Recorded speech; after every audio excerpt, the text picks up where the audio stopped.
Pronto, pessoal, estão vendo aí o mapa e as coisas? Vamos começar lá, né? Sim, Estou chegando, professor. vai.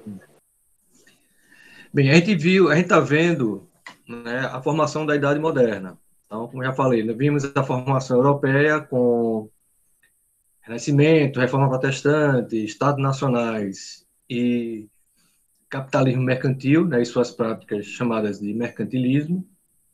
Vimos, a partir do mercantilismo, né, da formação dos Estados nacionais, e da reforma protestante, né, e do renascimento, do ressurgimento da ciência como base de pensamento, nós vimos que começa a surgir um fenômeno, né,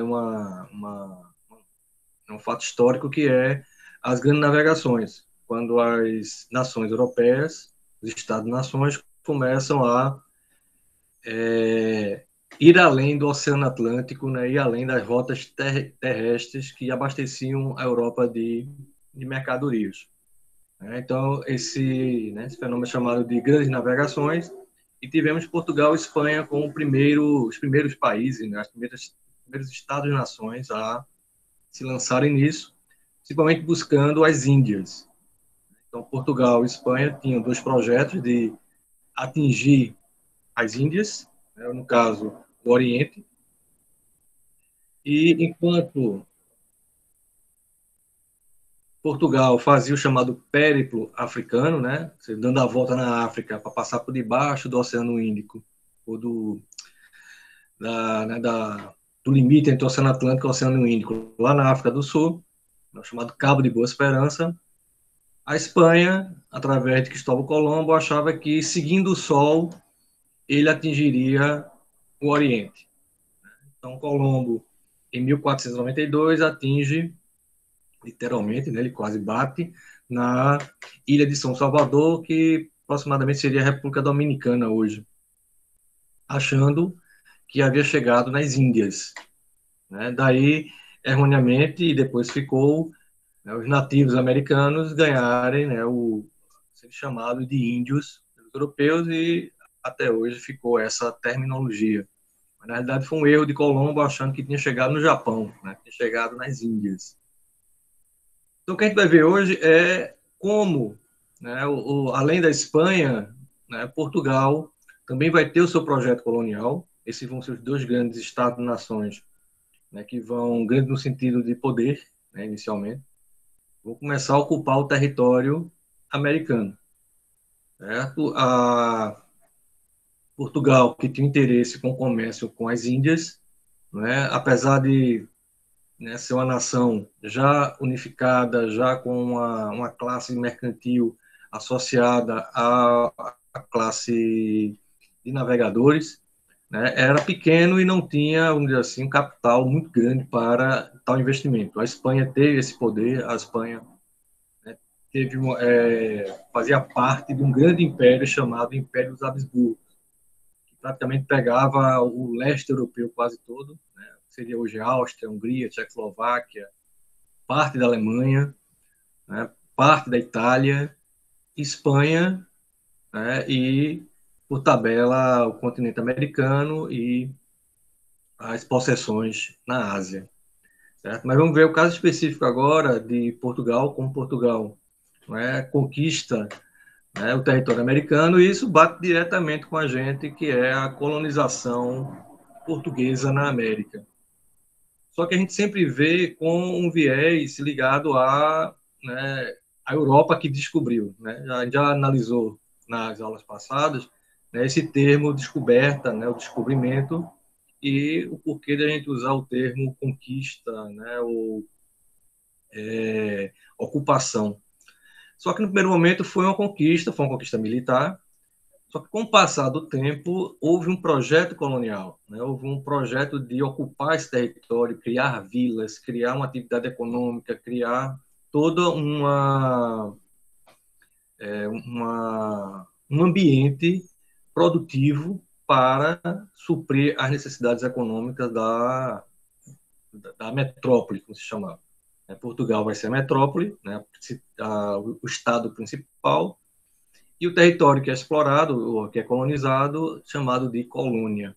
Então, no caso, Vamos ver como foi essa conquista, e já a partir do princípio que já havia gente aqui, né? Daí o termo descoberta fica meio fora de sentido, né? Já havia gente aqui no Brasil, né? Já havia ocupação na América, né? Quase pré-histórica, né? E esse foi encontro, né? Esse choque de duas culturas, né? Uma foi gradativamente sendo afastada do litoral, né? Dizimada literalmente, né? Em guerras, né?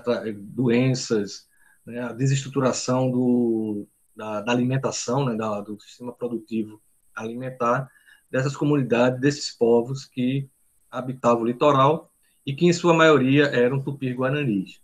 Né? Uma ressalva que vai se fazer aqui é o seguinte: pré-história é uma coisa, certo? Índio é outra. O território brasileiro, ele, através de pesquisas arqueológicas, a datação maior, né, mais longa que se tem, é de 75 mil anos antes de Cristo, né, que é um sítio arqueológico ali no Piauí, na chamada região de Raimundo Nonato.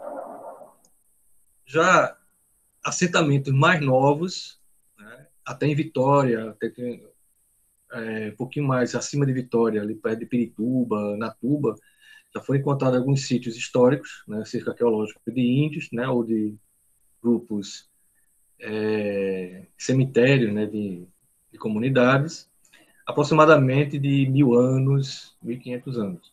A datação mais antiga de Pernambuco que nós temos é perto de Arco Verde, com 11 mil anos. Então, vejam que a datações são bem antigas, né? Praticamente não havia ainda sequer civilização quando a gente estuda, né, na Mesopotâmia, na Europa, né, ou na África, e aqui já havia essa ocupação. Então, isso é pré-história, né? São povos que já ocupavam aqui. Quando ele começa a falar dos índios, é uma ocupação um pouco mais recente, né? Os índios, né, o Tupi-Guaranis, eles começam a ocupar o território brasileiro a partir do ano 500 depois de Cristo, ou seja, já com o Império Romano, já bem tardiamente. Quando os portugueses, né, chegam ao território, né, tomam posse do território para a coroa portuguesa, já havia 1.000 anos, 1.500, né, que chega a Esquadra de Cabral. 500 é quando começa essa ocupação tupi-guarani, então 1.000 anos praticamente de ocupação sistemática dessas populações que provavelmente vieram dos Andes, né, chegaram pelo sul, ocuparam principalmente a região de Minas Gerais e posteriormente ocuparam o litoral. Então, quando os portugueses chegaram aqui, o tronco maior, né, assim, o agrupamento de tribos cuja a unidade linguística era mais presente era Tupi-Guarani. Certo? Foi a primeira língua a ser traduzida para o português através de jesuítas, e aí o trabalho de Zé de Anchieta, por volta do final do século XVI e início do século XVII. Certo? Então, o Tupi-Guarani não é pré-história, eles já estavam aqui. Provavelmente houve guerras que eles expulsaram essas populações anteriores, por volta de 500, como eu falei, né? Depois de Cristo. E essas populações foram para o interior. Então, os chamados tapuias, pelos tupi-guaranis, que significavam bárbaros, na linguagem deles, pegavam aproximadamente de Caruaru para dentro. Né? Pegou o sertão, entraram pelo Planalto Central. Então, vejo que não era uma área desabitada, era uma área extremamente ocupada, né? Principalmente no litoral. Esse choque português, né, essa conquista portuguesa, ela vai ser sistemática e, gradativamente, as populações indígenas ou eram assimiladas ou, como comumente foi feito, elas foram dizimadas através das chamadas guerras justas. O que eram guerras justas? Não podia haver guerras entre cristãos. Os jesuítas, a partir de 1550, começam a converter e catequizar os índios. E aí o Papa diz que os índios tinham alma, que até 1550 os índios eram considerados animais, não tinha alma, não tinha consciência. Só que a partir da pressão dos jesuítas que queriam, né, converter, fazer a catequese e, de certa forma, arregimentar a grande quantidade de índios que tinham por aqui, o Papa, ele assina uma bula que dizendo que os índios tinham alma, portanto, poderiam ser catequizados e convertidos ao catolicismo. Então, essa assimilação ela vai ser feita a ferro e a fogo, né? A catequização não foi uma coisa simples, foi uma coisa extremamente violenta no sentido cultural. Ele tinha que negar toda a sua origem, mas também gerou, vamos dizer assim, produtos que, sem esse registro, a gente não teria um pouco desse conhecimento dessas populações antes dos portugueses chegarem aqui. Os jesuítas, apesar dessa ocupação e dessa conversão à força dos índios, mas eles tiveram que se converter praticamente à religião indígena, saber dos seus medos, saber da sua cultura, para então começar a catequese. Nessa conversão, nós vamos ter a primeira gramática tupi-guarani, feita por José Anchieta, né, e depois repassada para a ordem jesuíta, com Manuel da Nóbrega, e vamos ter esse registro da língua, que não havia, né? Os índios não tinham registro, havia a língua, mas não havia o registro escrito. Então, quando os portugueses chegaram, né, essa região na qual chamamos Brasil era chamada de Pindorama. Né? Pindorama, em Tupi-Guarani, que significava região das palmeiras, né, que era muito abundante, principalmente no litoral, e parte que seria a zona da mata, o que a gente chama de Mata Atlântica, né, que praticamente já foi podada, né? Sobrou aqui e ali um pedaço dela, acho que em Vitória tem alguma coisa, por aqui, Araçoiaba, esses municípios um pouco chamados da Zona da Mata. Mas, no geral, a Mata Atlântica foi praticamente 99% foi derrubada. Então, aqui chamava-se Pindorama, onde havia vários agrupamentos de índios, né, ou nações indígenas. Nem todos eram tupi-guaranis. Os tupi-guaranis, eles pegavam principalmente o litoral e eram divididos em subnações. Você tinha os potiguares, pegavam o norte, né, do nordeste, ali pegando, seria hoje região de Ceará e Rio Grande do Norte. Os caetés pegavam mais ou menos João Pessoa, né, Paraíba, até mais ou menos Itamaracá, aliás, Itamaracá não, até Olinda, Recife. Os tabajaras pegaram também essa região, indo mais ou menos até o Rio São Francisco, depois o Tupiniquins e Tupinambás, que eram as grandes nações indígenas, né? O Tupi-Guaranis. Então aqui a gente tem, vou passar aqui o mapa, o primeiro registro, vamos dizer assim, do que seria o território brasileiro. Esse mapa é por volta de 1502, é uma recriação de outro mapa que a gente vai ver, e aí já dá para entender um pouco, né, o que era a fauna, o que é que nós tínhamos no Brasil, certo? E a principal ocupação no qual os índios começaram a ter esse contato com os portugueses.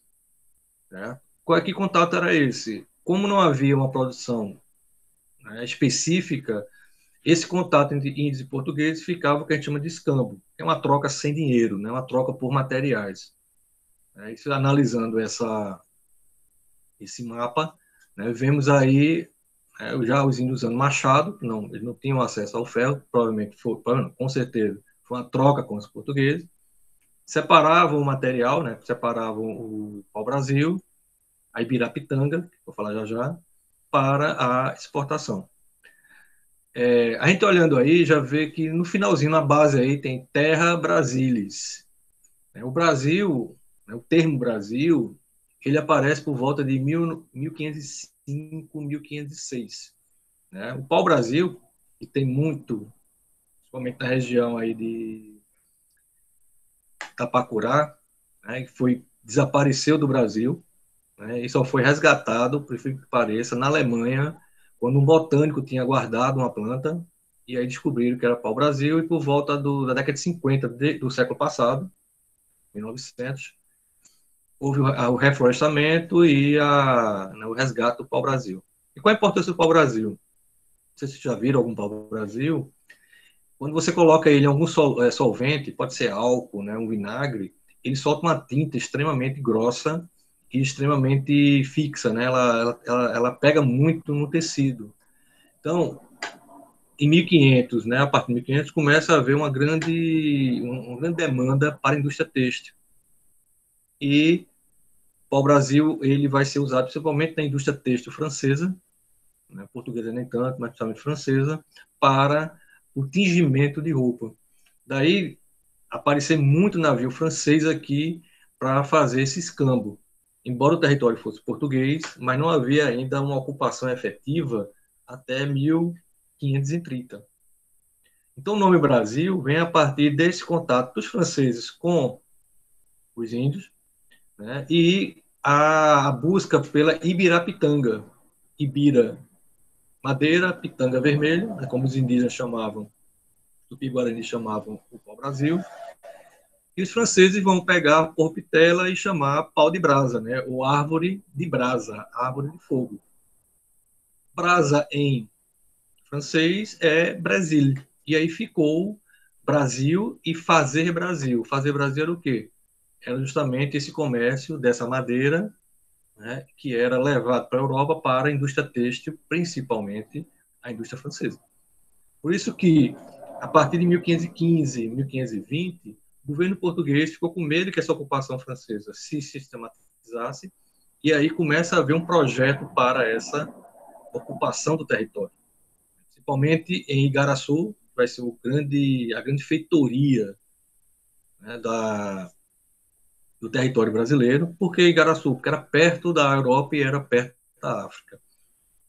Igaraçu só perde sua importância quando Recife passa a ser o principal porto do Nordeste, né, ou dessa região mais acima. Só outro detalhe do mapa, né, essas letrinhas que aparecem, né, ao lado do relevo são nomes de Cabo de Santo Agostinho, São Sebastião do Rio de Janeiro, são nomes de cidades que iam aparecendo, locais, né, ou cidades não, mas acidentes geográficos que eles iam colocando nome. Rio São Francisco. Então, o nome já começava a ser escrito, mas o primeiro nome realmente registrado, certo, de um topônimo, né, que é o nome de lugar no Brasil, vai ser o de Pernambuco, a partir de 1550, 1560. Esse mapa que nós vimos ele é baseado em outro mapa, que é esse daí, certo? Esse é interessante porque ele não está no sentido leste-oeste, ele está no sentido horizontal, né? Norte e sul, mas no sentido horizontal, também mostrando, né, o que é que se fazia nesse território. A gente tem já o nome de algumas regiões, né, e o Rio São Francisco, vocês vão para ver aqui no cantinho, né, e cada acidente ganhava um nome do dia do santo, né, todo santo dia. Ou seja, no catolicismo, todo dia ele tem um santo específico. Então, no caso aí, quando ele viu que dia é hoje, tal dia, então Rio São Francisco, porque foi no dia, provavelmente 13 de junho, desculpa, 13 de junho, que é o dia de São Francisco. Corrija se eu estiver errado. Né? Confundo sempre com Santo Antônio. Me corrija aí depois. Então, esses mapas, eles já mostram né, essa relação que os europeus, no caso franceses e portugueses, principalmente no Brasil, começam a ter com o território, com os seus ocupantes. Né? E, no primeiro momento, não vai haver um choque tão violento, porque a atividade que se fazia ficava no nível da troca, né? Não havia uma escravização do índio específico, né, para o Brasil, até porque havia uma troca, vamos dizer assim, até salutar para os índios, porque eles não tinham acesso ao ferro, e aí eles começam a ter acesso a prego, a serrote, a facão, coisas importantes para eles no dia a dia, né, para cortar uma árvore, para fazer, né, o material de uso. E também isso vai começar a criar um desequilíbrio. Algumas tribos vão ter ferro, a outras tribos vão ter pedra. E aí essas tribos começam a ter acesso ao ferro, começam a, vamos dizer assim, não digo dizimar, mas conquistar essas outras tribos, ou elas fugiam para o interior, ou então eram assimilados para o seu o conquistador. Aí, mais específico, vejo que no desenho, esse desenho é de 1530, 31, né, um pouquinho mais tardio, já mostra aqui no, vocês estão para ver aqui minha setinha, né, Rio São Francisco, né, e aqui como fosse dois europeus e trocando, né, um objeto com um indígena. É interessante notar que muitos desses mapas, eles não eram feitos aqui no Brasil, eles eram feitos na Europa. Então o cara descrevia como é que era o local. É assim, assado. O primeiro local onde um europeu vai desenhar um nativo vai ser aqui em Recife, vai ser em Pernambuco, quando vem a missão científica de Nassau. Até lá, tudo era. O cara falava e o cara na Europa ia, desenhava e fazia as coisas. Por isso que muito registro de índio que vamos ver aqui, ele tem cara de europeu, tem toda uma assim, não representa a etnia indígena. É muito ligado a caras e figuras da Europa. Né? Aqui embaixo a gente tem o Fernando Noronha, né, que foi um dos primeiros ocupantes, né, um dos primeiros dizer, mercadores que veio para o Brasil, literalmente.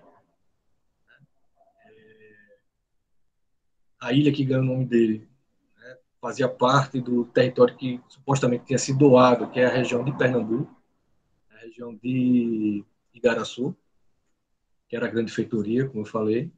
Né? E aqui, você está para ver, está meio borradinho. Cadê minha setinha? Aqui. O Cabo de Santo Agostinho, onde está aqui esse papagaio. E aí o nome Pernambuco, como eu falei, vai ser o primeiro topônimo, né? Ou seja, o toponímio. Né? Esse trecho aí, não sei quem é o professor de português de vocês, não sei se é Rafael ou esqueci o nome da professora, acho que é Carla. Né? Pergunto a ela sobre Bento Teixeira e a Prosopopeia, que é um dos primeiros poemas feitos em território brasileiro. Né? E Bento Teixeira, num dos cânticos dele, coloca de onde veio o nome Pernambuco, né? Que é no meio, né? Em meio a esta obra alpestre e dura, uma boca rompeu o mar inchado, que na língua bárbara escura, pergunta para ele lá, São Leonildo, bárbara escura, Pernambuco de todos é chamado. De Paraná, que é mar, Puca, rotura, feita com a fúria desse mar salgado, que, sem no derivar, cometer míngua, cova do mar se chama em nossa língua. Ou seja, Pernambuco significa buraco no mar, o mar que quebra, em relação aos arrecifes, né, e ao litoral muito recortado que tinha por aqui. Então, o nome Pernambuco ele tem a sua origem tupi-guarani. A outra versão que é sobre, tão lembrado de Fernando Noronha, né? Então era a cidade de Fernando. Cidade, né? Em latim era burgo, e aí Fernamburgo. Há essas duas origens para o nome. A mais utilizada até pelo nativismo, né? Para né, há um registro histórico e poético, ficou essa do Paranampuca, que também há registros escritos, né? Dessa grafia. Então, praticamente vai ser a primeira palavra, né, no litoral com essa terminologia. E aí chegamos a uma necessidade que Portugal tinha. Né? Vimos que os franceses, né, tinham um intenso comércio no território, né, principalmente no pau-brasil, para a sua indústria têxtil. E por volta de 1529 é capturada uma frota francesa pelos espanhóis E quando o embaixador português vai ver a frota, ele se assusta pela quantidade de material, de coisas que foram tiradas daqui. Certo? Tiradas em que sentido? Só para vocês terem ideia de como foi, vamos dizer, destruidor essa ocupação, tanto francesa como portuguesa, só de pele de onça tinha 3.000 peles de onça nessa frota. Certo? O pau-brasil tinha praticamente 5 toneladas de pau-brasil. Então, vocês têm uma ideia de como esse contato, não só para a população indígena, mas para o meio ambiente, ele foi extremamente pernicioso, né? Foi muito destruidor. Isso que a gente vem repetindo, principalmente no, né, no Pantanal, na região amazônica. Ou seja, a gente não aprendeu com essa colonização. Tá? Então, saber história também é você ter ideia do que foi feito, o que pode ser revertido, né, o que pode ser desfeito aprendendo com o passado. Então tem aí, né, o pessoal detesta as chamadas capitanias hereditárias. As capitanias hereditárias, na realidade, já era um sistema que havia em Portugal, né, de doação de terra para um donatário. Né, era normalmente usado para regiões de ocupação, então não foi só no Brasil, mas Cabo Verde, Angola, Moçambique, teve capitanias hereditárias, que na realidade era o seguinte: havia necessidade de ocupação do território, como vimos, havia necessidade de proteção desse território, e para ter proteção você precisava ter uma ocupação sistemática, com vilas, com produção de alguma, né, de algo, né, que rendesse lucro e que fosse que recebesse uma população aqui. Né? Então, as capitanias hereditárias elas começam a ser, né, desenhadas a partir de 1530, quando vem, né, o primeiro capitão donatário do Brasil, que é Martim Afonso de Souza, a primeira expedição. Veja que ela vem em 1530. 1529 foi quando aquela frota francesa foi capturada. Ela tinha saído de Igaraçu. Igaraçu, como disse, era uma grande feitoria. A feitoria era onde, né, os produtos daqui eram estocados para serem pegos, né, pelos navios. Daí a pirataria não ficar só em ouro e prata, né, ficar também em produtos coloniais. Então, o rei português disse que, ó, eu preciso de ocupação, vou nomear pessoas para vir obrigatoriamente, e aí ele vai pegar uma elite que era meio militar, uma elite que se forjou, né, um grupo de donos de terra, vamos dizer assim, que se forjou nas guerras de, né, na Índia, na África, nessa expansão marítima, deu o nome capitães donatários. Esses capitães eram essa nova hierarquia militar, né, que tanto era formado como soldado, né, como também como produtor de terra, né, como dono de terra. E aí o rei português, Dom Manuel III, se não me engano, cria o sistema de capitanias. Ele doa, né, a um nobre, um capitão notário, né, que já era, quando a gente fala nobre, não era um nobre, vamos dizer, um barão, era o capitão, que era um meio termo. Né? E aí ele divide o território em linhas, se for ver aqui, né, ó, que pegava do litoral até onde a vista alcançasse. Normalmente o que demarcava essas linhas, né, né, os territórios, era algum acidente geográfico. Por exemplo, a capitania tá aqui dele, Jorge de Albuquerque, que vai ser a capitania de Pernambuco, começava mais ou menos ali na Coroa do Avião e ia até o Rio São Francisco, né, subindo. A capitania que vai ser da Paraíba, né, pegava mais ou menos da Ilha de Itamaracá, né, do final da Ilha de Itamaracá, onde é mais ou menos Acaú, a praia, até o rio, como é aquele rio que tem lá poxa, me esqueci o nome, depois me lembro. Né? É um rio que fica um pouquinho depois de João Pessoa. E por aí vai. Né? Então, a última capitania pegava mais ou menos até Canoa Quebrada, pegava o norte todinho, ou tem até o rio Potengi. que é o rio que fica bem ao norte do Rio Grande do Norte. Enfim, cada, cada região vai ser dividida. Dessas capitanias, que ao todo foram 15, só duas realmente foram efetivamente ocupadas. Tem até o vídeo de Eduardo Bueno, que ele vai explicando como foi essa ocupação. Eu não vou perder muito tempo aqui. Mas, assim, só duas capitanias realmente funcionaram. A de São Vicente, que vai dar origem depois ao povoado de São Paulo, e a capitania de Pernambuco, pela sua proximidade, né, pela sua extensão, né, que ia Tamaracá até o Rio São Francisco, pegando Alagoas, e também porque o capitão donatário começou a implantar aqui um produto, né, de boa aceitação, né, que rendia muito na Europa. Portugal já tinha um know-how, você já sabia como fazer, que vai ser a cana-de-açúcar. E aí bate direto na região que a gente está, em Vitória, né, com a maior, se não me engano, a grande fábrica de cana, né, de cachaça e de produção de açúcar, que é a Pitu. Não que a Pitu tenha nessa época, mas assim, a tradição da cana-de-açúcar.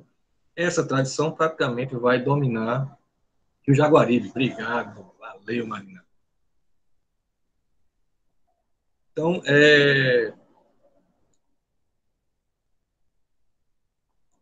sim, então a cana-de-açúcar, né, ela vai ser, ao mesmo tempo, aquilo que vai fixar os portugueses aqui no território brasileiro, principalmente Pernambuco, mas vai ser destruidor em todos os sentidos. No sentido de terra, né, que vai ser sempre se expandindo mais, né, vai começar as guerras realmente, né, de escravização das populações indígenas e de dizimação dessas populações para a ocupação do território.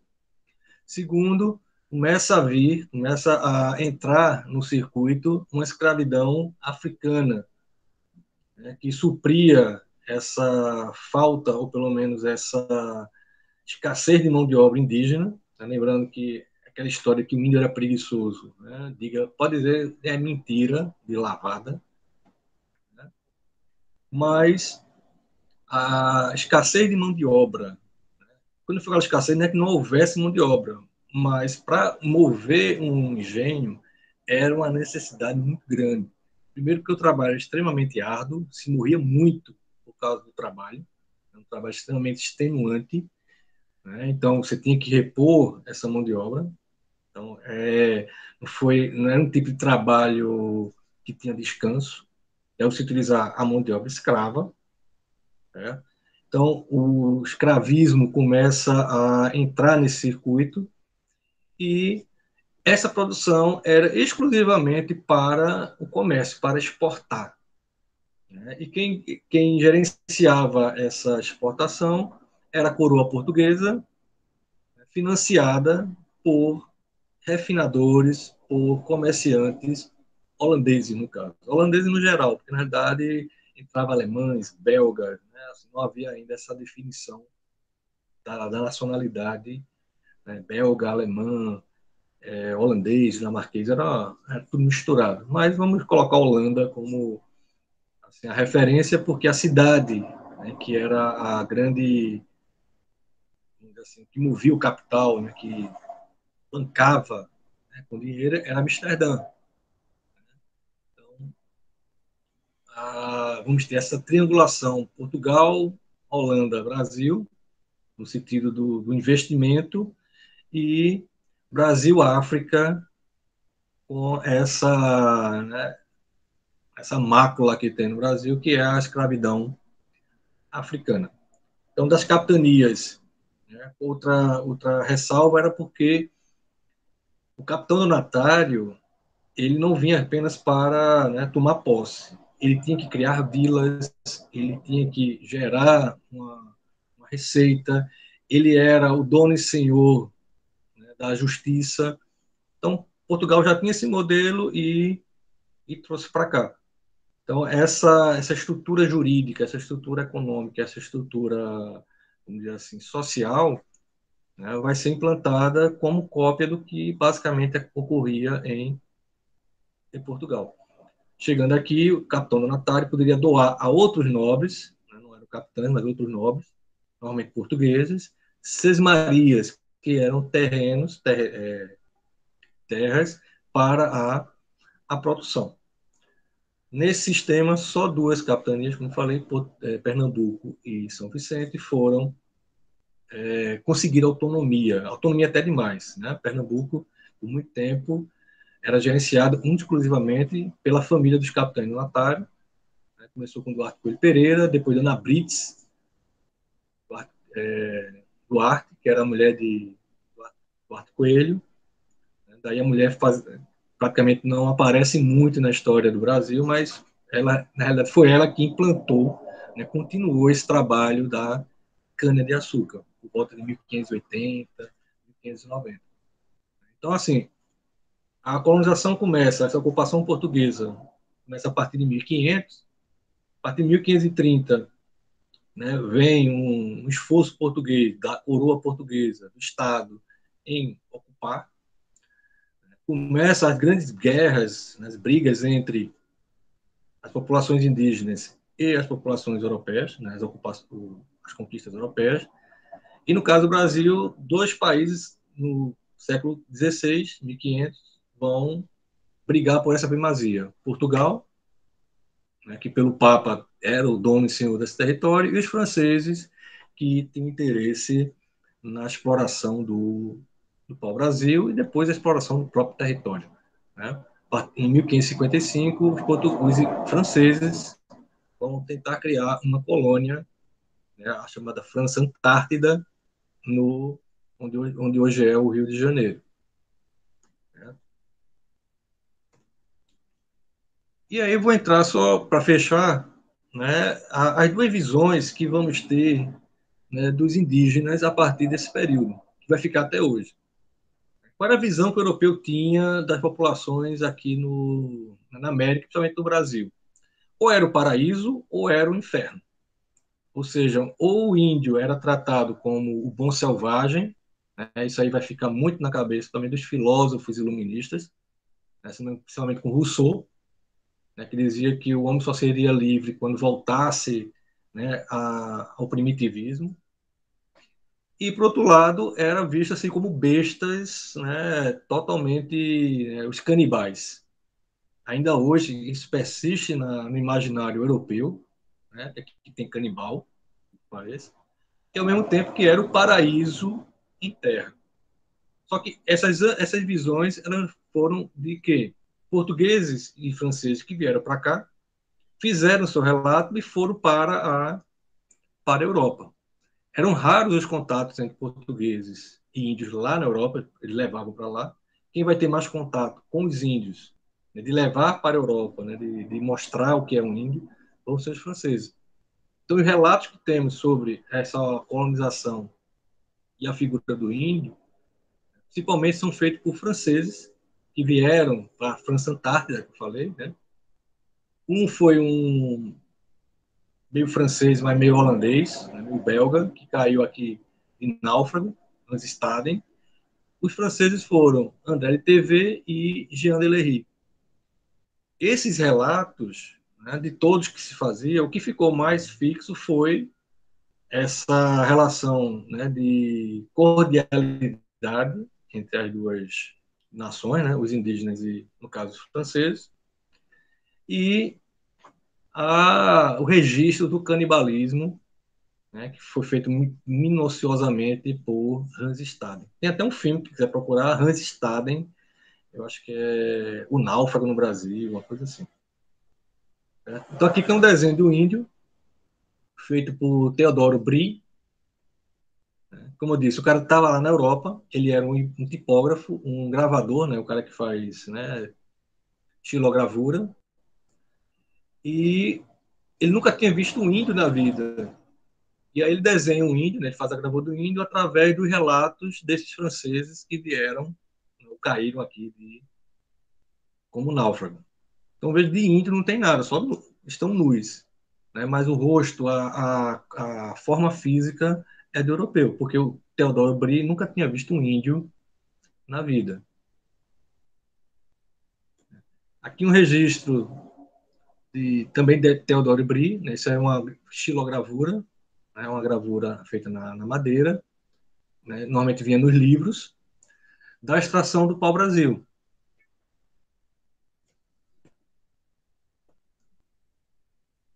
Então, mostra aí os índios usando, né, o machado, que era uma ferramenta que não existia, né?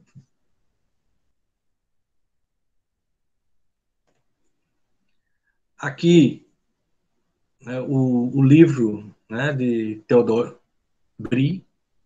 O que Theodore Brie fez? Ele pegou todos os relatos desse pessoal e fez um livro, né, Viagens Fantásticas. Vocês estão para ver essa imagem, né, parece que aqui é um inferno, né? Tem um diabo, né, tem uns cachorros, né, um português, né? Tem quem está nu aí é índio, mas mesmo que de índio o rosto não tem nada. E é interessante aí que logo em cima, aqui em cima, já aparece o nome Brasília. Esse livro é de 1600, literalmente, o ano é 1600. E ele fez um apanhado de todos os relatos que tinham aqui.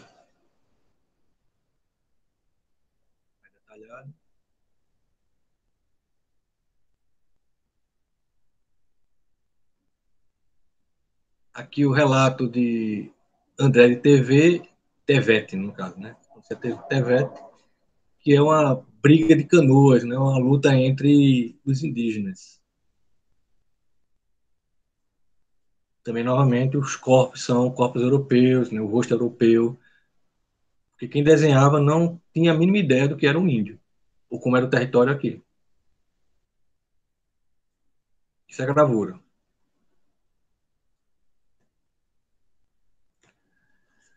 Certo, pessoal?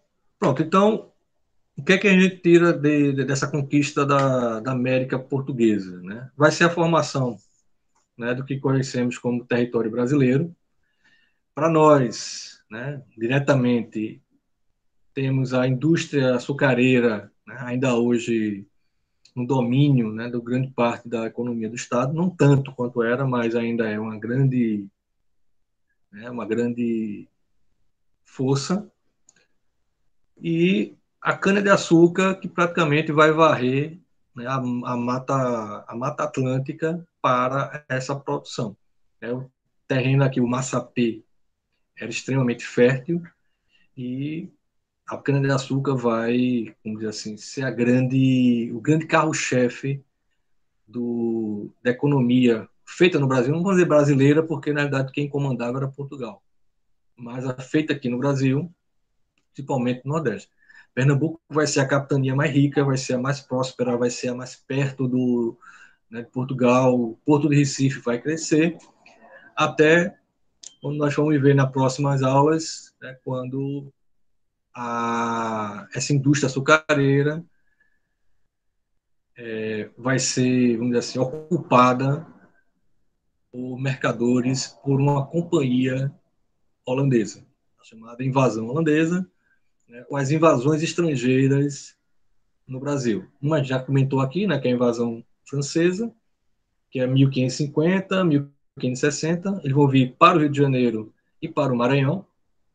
E no caso dos holandeses, né, o da Companhia Holandesa, a Companhia das Índias Ocidentais, vão vir para Pernambuco, principalmente para o Porto de Recife. Para bem, para mal, os grandes registros que nós temos dos índios, da ocupação, da ocupação europeia aqui, as guerras que haviam entre os indígenas e os europeus, e o registro não só escrito, mas também de pintura, de gravura, vão vir com essas ocupações. Ok? Tem um material lá na sala de aula, gostaria que vocês vissem, com esses três temas que falamos hoje. O Brasil antes dos portugueses, a colonização, né, o início da ocupação portuguesa, né, e um texto de Eduardo Bueno, que tem um vídeo dele sobre capitanias hereditárias, é um historiador, jornalista e historiador, muito legal, que é um texto sobre, né, o doce e o amargo do açúcar no Brasil. tanto vai ser doce, como também vai ser extremamente amargo para a formação, não só cultural, mas econômica do território, né, da ocupação portuguesa no Brasil. Ok, pessoal? Então, dê uma olhadinha lá no sala de aula que tem um material para vocês virem. Ok? Vou parar aqui a gravação.